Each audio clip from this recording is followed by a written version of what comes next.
নমস্কার সবাইকে। আর মিডিয়া বন্ধু যিনি আসছেন আপনাকেও ধন্যবাদ।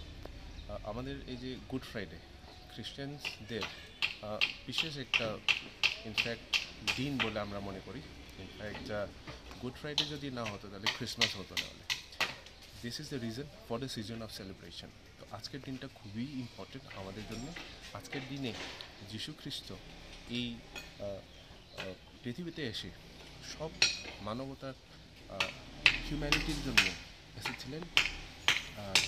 তিনি প্রেমের কারণে আমাদেরকে খুব প্রেম করার কারণে ক্রুশে নিজেকে বলিদান দিয়েছেন। সেটাই হচ্ছে গুড ফ্রাইডে। তো গুড ফ্রাইডের পর আমাদের এসছে ইস্টার সানডে, সেটা হচ্ছে গিয়ে থার্ড ডে অফ দ্য, সেটা আমরা বলি রিজারেকশন ডে। যার কারণে খ্রিস্টানদের জন্য Good Friday is a very important day war in every soul as a Christian we bow today marking the great ever man that had been on this earth, great ever God that had been on this earth. সেটা হচ্ছে কি good Friday. আজকে বিশেষ প্রার্থনা সভা অনুষ্ঠান। হ্যাঁ,